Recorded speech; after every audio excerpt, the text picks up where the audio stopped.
Você, aluno de cálculo 1, está com dificuldade de resolver limites infinitos e descobrir se a função possui assíntota horizontal? Esse vídeo é para você. Mas antes de resolver essa questão, eu preciso revisar com vocês um conteúdo lá da 7ª série, que é crucial para nossa resolução. Esse conteúdo se chama fatoração. Vamos comigo? Pessoal, o que é fatorar? Fatorar nada mais é do que reescrever o número ou uma expressão em forma de um produto. Ou seja, o que é o produto? O produto é o resultado de uma multiplicação. E fator são os termos, os elementos desse produto. Então, olha só. Nós temos aqui o número 10. O número 10 eu posso fatorar ele como sendo 1 vezes o 10. Ou também eu posso fatorar como sendo 2 vezes quem? O 5. Ou também eu posso falar que o número 10, ele é 3 vezes 10 terços. Tudo isso são formas de fatoração. Quando nós olhamos para a expressão 3x² mais 3x, existem alguns alunos que vão observar só o 3 como fator comum, existem outros que observam o x como fator comum, e existem aqueles que observam o 3x como sendo um fator comum. Professora, qual que é o correto? Minha resposta sempre vai ser o quê? Depende. Depende de qual situação você se encontra para poder resolver determinada questão. Às vezes olhar para o 3 vai ser mais fácil, às vezes olhar para o 3x vai ser mais fácil, porque com a fatoração, qual a maioria das questões aparece fatoração?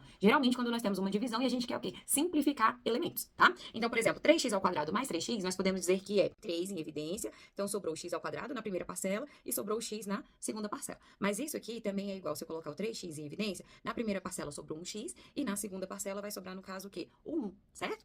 Ou também posso falar que a gente tem como, por exemplo, um fator comum sendo 5. E aí, quem seriam os outros fatores? Seria 3x² dividido por 5 mais 3x sobre 5.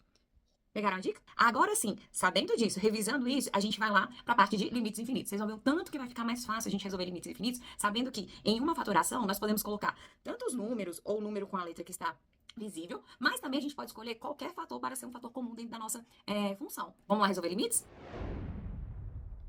Então, nós temos aqui, limite infinito. Esse limite dessa função, né, tendendo ao infinito, x tendendo ao infinito, de x² mais x² mais 3, sobre x³ mais 1. Como que a gente vai resolver esse limite e como que a gente vai determinar se essa função ela possui uma assíntota horizontal ou não? Lembrando que a função existia uma assíntota horizontal, nós devemos ter que, quando x ele tende ao infinito, a nossa função tem que tender a algum determinado valor R. Se isso aqui acontecer, essa função possui uma assíntota horizontal. Então, olha só, qual é a ideia aqui? Vocês vão olhar para a função de vocês e vocês vão colocar, vão observar qual que é o maior expoente da sua operação. Nesse caso aqui, a gente tem o quê? x². Esse vai ser o nosso elemento que a gente vai colocar o quê? Em evidência. Então, a gente vai reescrever esse limite aqui, ó, limite com x tendendo ao infinito, colocando x² em evidência em cima. Sobrou na primeira parcela 1, na segunda parcela vai sobrar 1 sobre x², e na terceira parcela vai ser 3 sobre x elevado a quanto? A quarta. Embaixo, no denominador, nós vamos ter o x² em evidência, em cima vai ser 1 sobre x, a primeira parcela, e na última parcela, 1 sobre x, a quarta. E aí a gente tem, né, um resultado importantíssimo do limite, que é, toda vez que nós temos o limite de x tendendo ao infinito de uma função 1 sobre x, ou seja, de um quociente, o nosso resultado aqui tende a quanto? A zero. Por quê? Quando nós temos um número dividido por algo muito grande, o resultado tende a diminuir, chegando cada vez mais próximo de quanto? De zero. Então aqui agora, ó, ficou fácil. x² dividido por x² a gente vai simplificar, que vai dar 1, né? E aqui, esse limite, aqui vai para 0, esse também vai para 0, embaixo vai para 0, e aqui embaixo também foi para 0. O que a gente tem nesse caso é que o limite de x tendendo ao infinito de 1 sobre 0. Esse resultado aqui vai dar mais ou menos infinito. Nesse caso, essa função, ela não possui assíntota horizontal. Não tem assíntota horizontal. Um outro exemplo que nós temos é essa função. Limite quando x tende ao infinito, de x² mais 4 sobre x². Como eu falei no exemplo anterior, nós vamos pegar, né, colocar em evidência o termo que tiver o maior expoente. Ou seja, aqui a gente vai colocar em evidência o x². Então, reescrevendo esse limite, nós temos limite quando x tende ao infinito, de x³ vezes 1 sobre x mais 4 sobre x². Tudo isso dividido por x².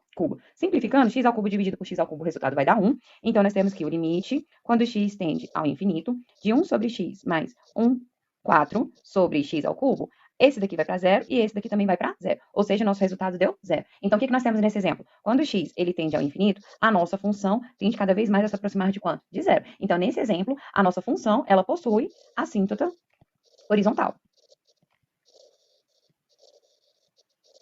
E nesse caso, pessoal, peguem a dica. Observem que, no nosso exemplo, em que nós temos uma assíntota horizontal, o grau do polinômio do numerador, ele é menor do que o grau do polinômio do denominador. Então, todas as vezes em que o grau do polinômio do numerador for menor ou igual ao grau do denominador, nós vamos ter uma assíntota horizontal. No exemplo anterior, observem que o grau do numerador, ele é maior do que o grau do denominador. Nesse caso, nós não possuímos o quê? Não possui assíntota horizontal. Gostaram da dica?